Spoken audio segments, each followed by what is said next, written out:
Let's begin by getting you details of the Prime Minister's Rajya Sabha address today. The biggest headline was no doubt what the Prime Minister said on Manipur. While in fact raining fire on the opposition on a slew of issues, remember that the opposition staged a walkout. So they weren't there in the Rajya Sabha when the Prime Minister spoke for over 5 minutes of what's happening in Manipur. He also accused the opposition of adding fuel to the Manipur fire. Let's get you our detailed report where we highlight for you what the Prime Minister's मन की बात on Manipur was. आदरणीय सभापति जी, देश देख रहा है. Amid opposition sloganeering and walkout in Rajya Sabha, Prime Minister Modi spoke on Manipur for the first time in Parliament on Wednesday. Manipur की स्थिति सामान्य करने के लिए सरकार निरंतर प्रयासरत है. 11,000 एफआईआर की गई है. 500 से ज्यादा लोग अरेस्ट हुए हैं. आदरणीय सभापति जी, इस बात को भी हमें स्वीकार करना होगा कि मणिपुर में लगातार हिंसा की घटनाएं कम होती जा रही हैं.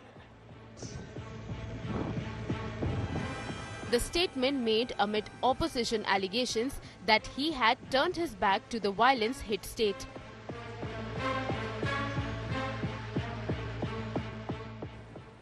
बीते समय में पहले की सरकारों में ऐसा नहीं हुआ है.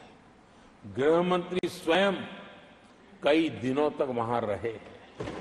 गृह राज्य मंत्री हफ्तों तक वहां रहे और बार बार वहां जाकर के संबंधित लोगों को जोड़ने का प्रयास करते रहे हैं. आदरणीय सभापति जी, पॉलिटिकल लीडरशिप तो है ही, लेकिन सरकार के सभी वरिष्ठ अधिकारी जिसका जिसका इन काम से संबंध है, वे लगातार वहां फिजिकल जाते हैं. देश हित के विषय पर हम साथ चले. On Tuesday, the opposition had raised Justice for Manipur slogans all through the Prime Minister's Lok Sabha address. Leader of opposition Rahul Gandhi had also sought answers from the Prime Minister on Manipur.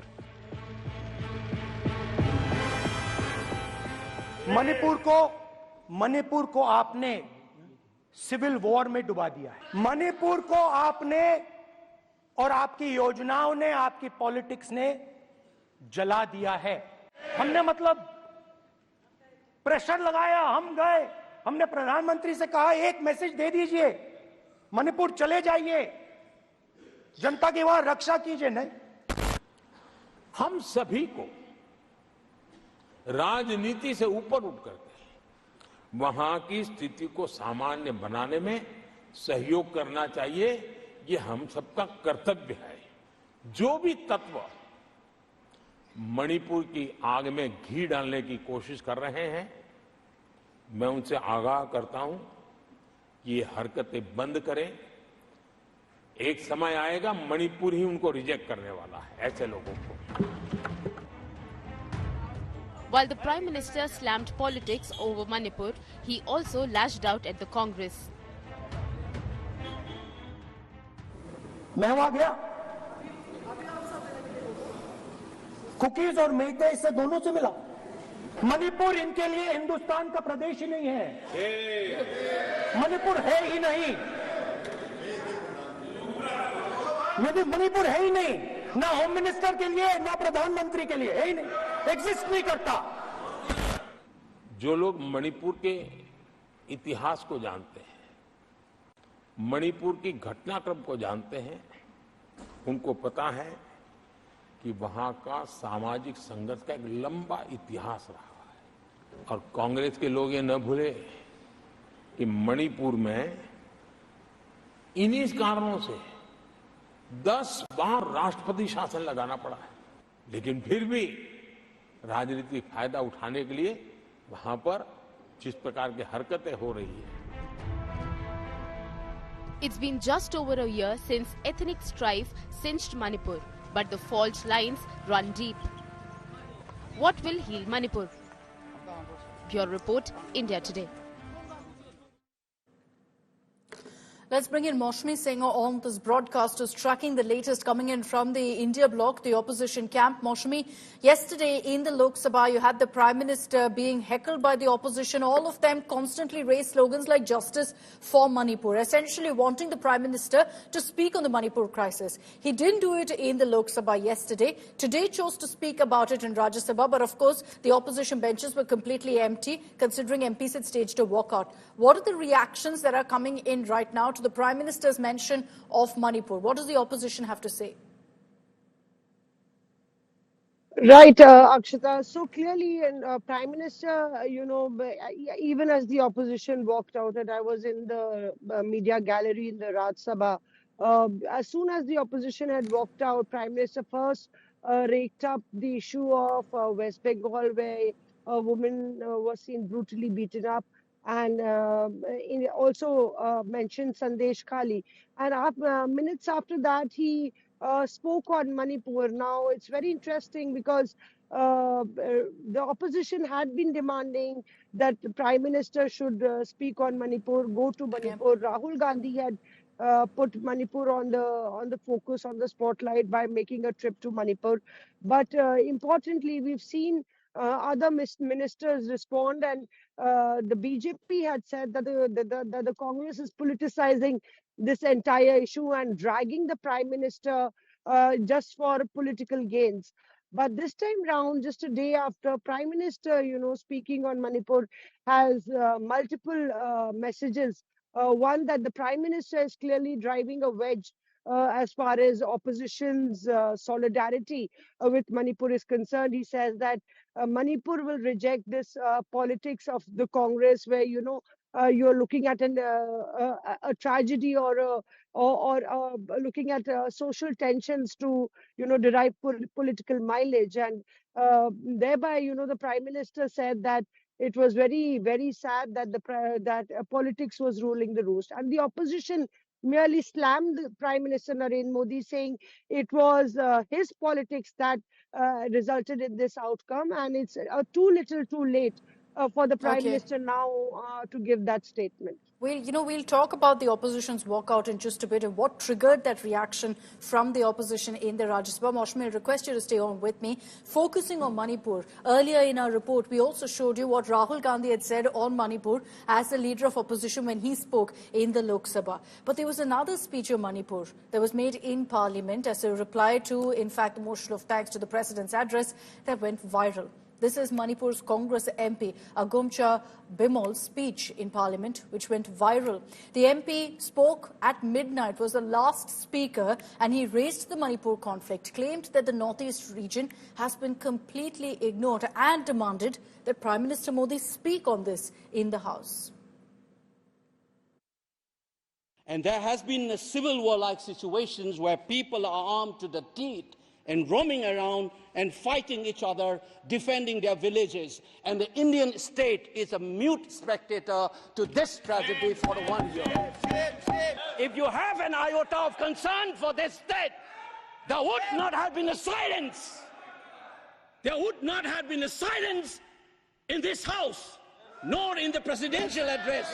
It is sad to see a nationalist party like the BJP will feel comfortable with the silence on the tragedy of Manipur.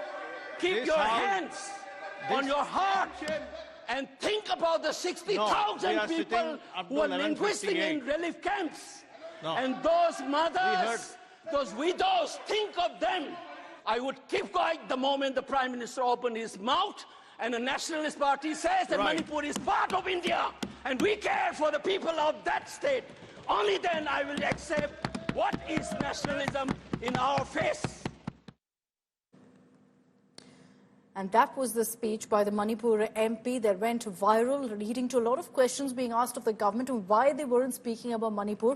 Today you had Prime Minister Modi dedicating about 5 minutes of his speech to talk about Manipur, to talk about the situation in Manipur, and even said that it was Home Minister Amit Shah who spent a lot of time in the state, essentially responded to criticism that the Prime Minister never visited Manipur amid the crisis. But let's run you through some of the other highlights of what Prime Minister Modi said in Rajya Sabha Sabha today. Like I told you, opposition MPs were seen staging a walkout, but amid that, Prime Minister Modi continued his attacks on the opposition, largely targeted at the Congress. Now, he spoke on the paper leaks, again, very, very important because there have been questions of the government on that. He vowed that strict action will be taken against anyone involved in the paper leak, but he also accused the opposition, saying that they were politicizing these paper leaks and playing with the youth of the nation, playing with the future of the youngsters. He sent across a message while in Rajya Sabha to students of this country, saying that the paper leak villains won't be spared and that the government is making all efforts for error-free exams in the future, also referring to the anti-paper leak law. Now, besides that, other issues that the Prime Minister raised was largely in his attacks against the Congress and the opposition on corruption, on dynasty politics, and accused them of insulting our constitution. आदरणीय सभापति जी, उस समय कई अलग छोटे छोटे राजनीतिक दल थे, ये इमरजेंसी के खिलाफ लड़ाई के मैदान में उतरे थे और धीरे धीरे उन्होंने अपनी जमीन बनाई थी। आज वो कांग्रेस का सहयोग कर रहे हैं और मैंने कल लोकसभा में कहा था, अब कांग्रेस का परजीवी युग शुरू हुआ है। ये परजीवी कांग्रेस है, जहां वो खुद अकेले लड़े वहां उनका स्ट्राइक रेट शर्मजनक है और जहां किसी के सहारे, किसी के कंधे पर बैठने का मौका मिला, वहीं पर से बच करके आए हैं। देश की जनता ने आज भी उनको स्वीकार नहीं किया है, वो किसी की आड़ में आए हैं। ये कांग्रेस परजीवी है, किसी और के कारण सहयोगी दलों के वोट खा करके वो जरा फली फूली है, ऐसा दिखता है। और कांग्रेस का परजीवी होने का कारण उनके अपने कारनामों से है। वे देश की जनता का विश्वास नहीं लेता है, वो जोड़ तोड़ करके बचने का रास्ता खोज रहे हैं। जनता जनार्दन का विश्वास जीतने के लिए इनके पास कुछ नहीं है, इसलिए फेक नैरेटिव के द्वारा, फेक वीडियो के द्वारा देश को भ्रमित करके, गुमराह करके अपने कारनामे करने की आदत है। आदरणीय सभापति जी, ये ऐसे लोग हैं जिनका डबल स्टैंडर्ड है, दोहरा रवैया है। और मैं देश को बार बार ये बात याद दिलाना चाहता हूं, ये कैसा दोगलापन चल रहा है। ये लोग दिल्ली में एक मंच पर बैठ करके जांच एजेंसियों पर आरोप लगाते हैं, भ्रष्टाचारियों को बचाने के लिए रैलियां करते हैं और केरला में उनके शहजादे, उन्हीं के केरल के एक मुख्यमंत्री जो उनके गठबंधन के साथी हैं, उनको जेल भेजने की अपील करते हैं और भारत सरकार को कहते हैं कि इस मुख्यमंत्री को जेल भेज दो।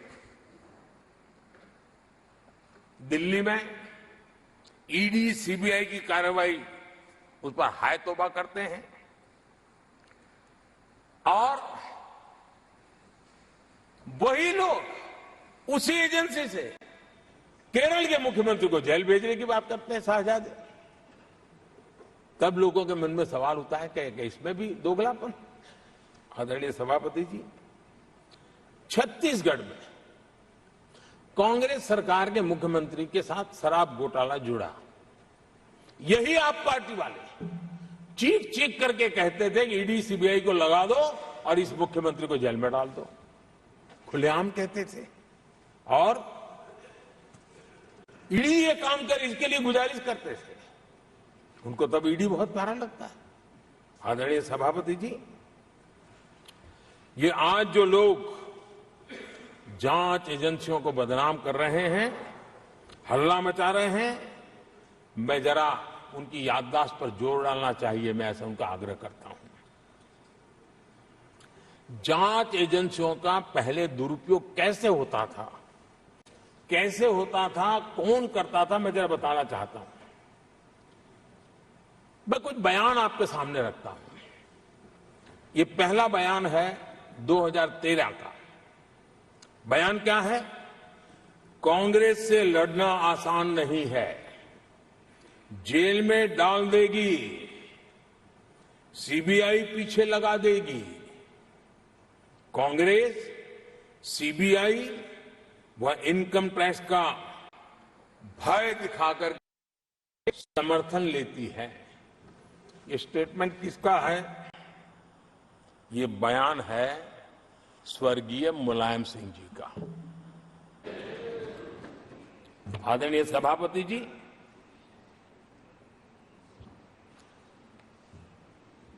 दर्जनों आर्टिकल्स पर यानी संविधान की आत्मा को छिन्न विच्छिन्न करने का पाप इन्हीं लोगों ने उस कालखंड में किया था। 38वां, 39वां और 42वां संविधान संशोधन, और उस संशोधन में यानी मिनी कॉन्स्टिट्यूशन के रूप में कहा जाता था। ये सब क्या था?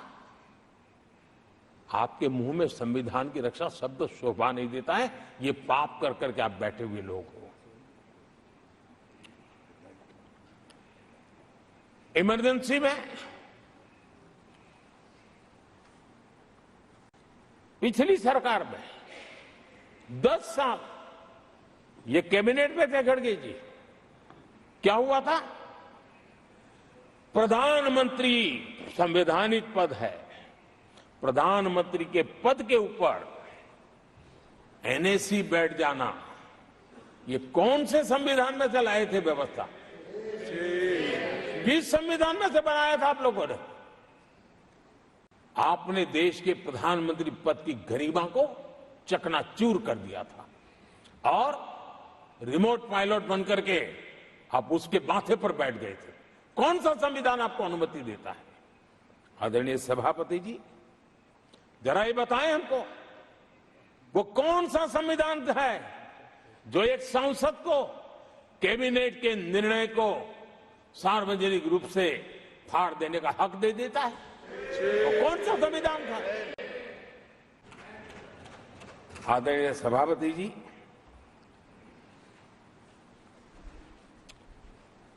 जब खड़गे जी ऐसी बातें बोलते हैं तो जरा पीड़ादायक लगता है, क्योंकि इमरजेंसी के दौरान संविधान पर जो जुल्म हुआ, जो बुलडोजर चलाया गया संविधान के ऊपर, लोकतंत्र की धज्जियां उड़ा दी गई, तब उसी दल के महत्वपूर्ण नेता के रूप में उनके साक्षी है, फिर भी सदन को गुमराह कर रहे हैं।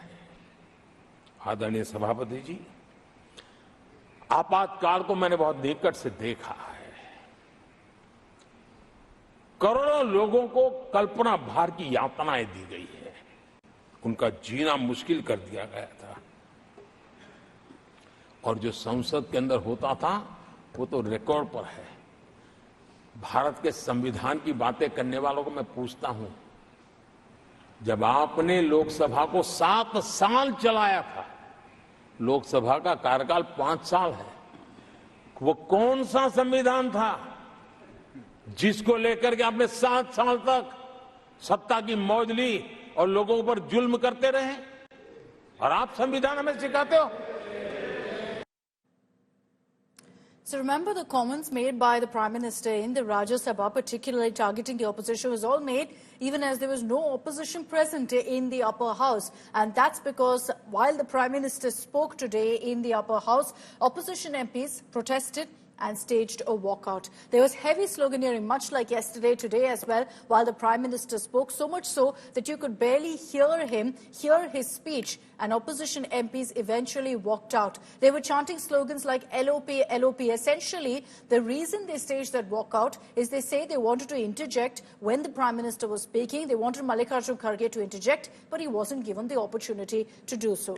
Kharge then led the opposition walkout. Sonia Gandhi too walked out along with the other opposition MPs. He said very clearly that he did so because he wasn't allowed to counter the Prime Minister.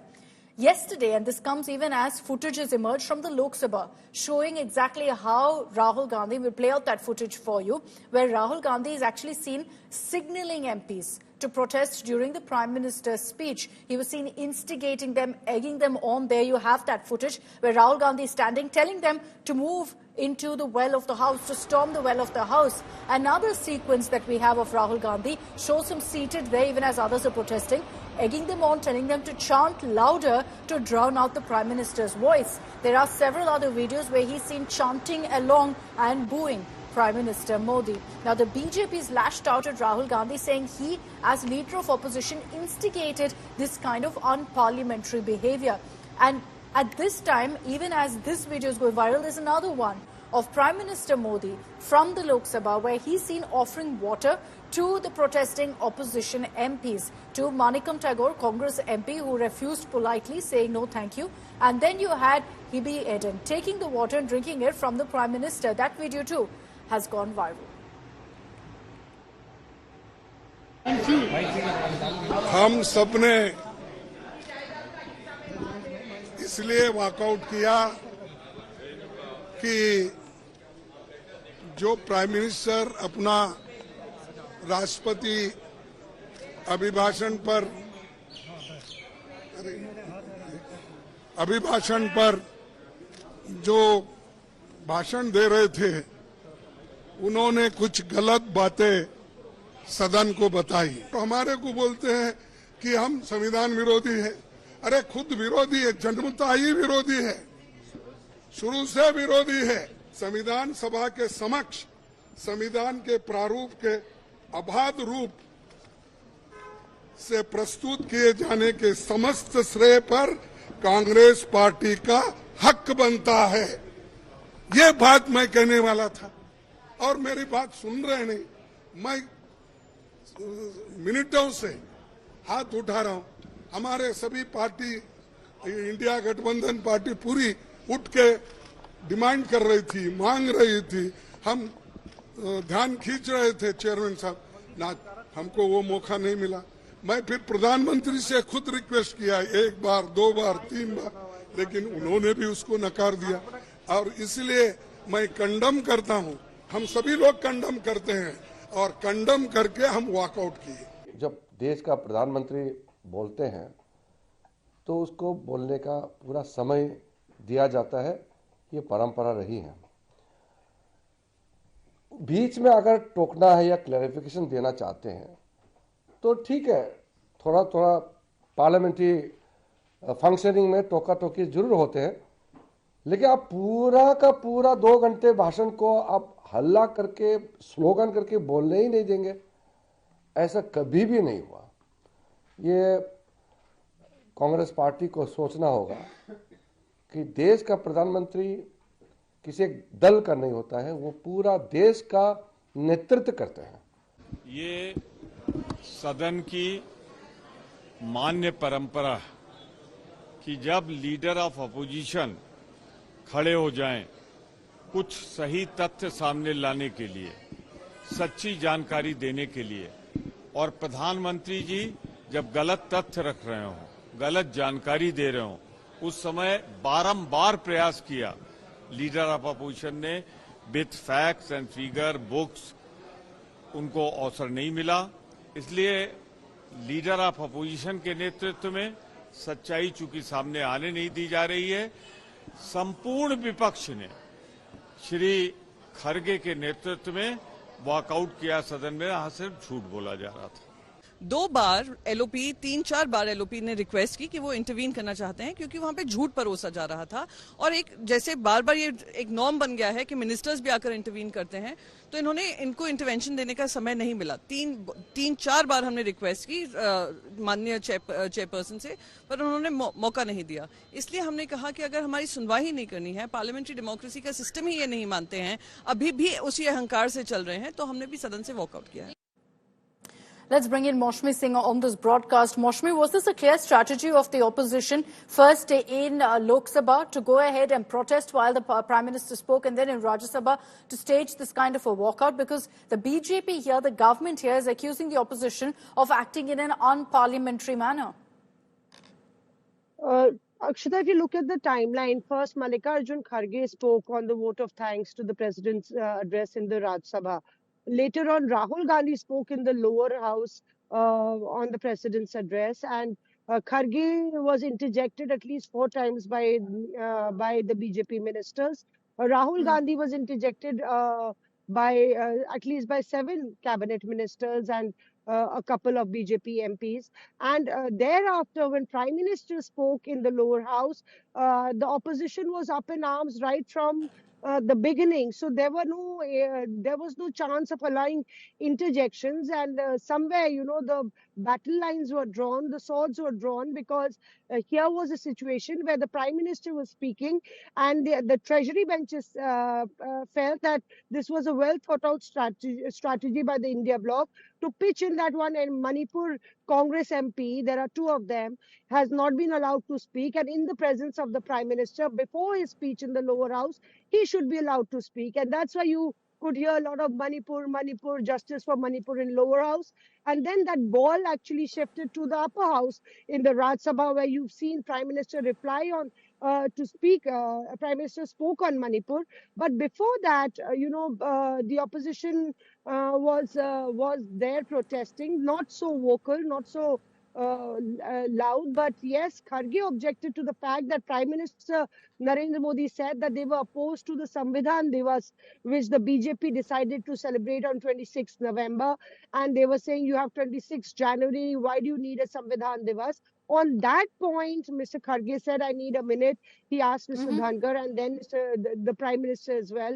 And they say that the LOP was not even allowed to interject once, and that's why we staged a walkout. So there's politics of obstruction, politics of disruption, there's politics of no consensus right on the first session of the 18th Lok Sabha, which itself spells out a lot of trouble in the upcoming session. But the opposition is hell-bent that the way the session proceeded in 2019 to 24, we are not letting that allowed to happen in this session. Okay, so the point here is clear. The opposition is saying that, look, you interjected our speeches. Why weren't we allowed to do that when the Prime Minister spoke, which is what triggered the walkout today in the Rajya Sabha. Thanks very much, Maushmi, for joining us with all of those details. So the political fireworks continuing, the showdown in Parliament between government and opposition picking pace right now in this Parliament session, both in Lok Sabha and Rajya Sabha. But there was one moment that everyone's been talking about, a speech that was made by Sudha Murty, who's made her debut in Parliament in this session. Now, she spoke on women's health. She spoke on sanitation, on cervical cancer as well.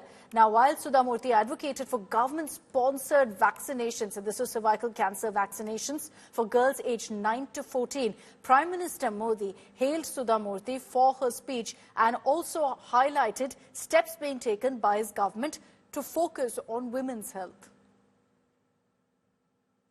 I want to tell you the most important thing for women in general, is her health, because she always neglects her health and takes care of the family.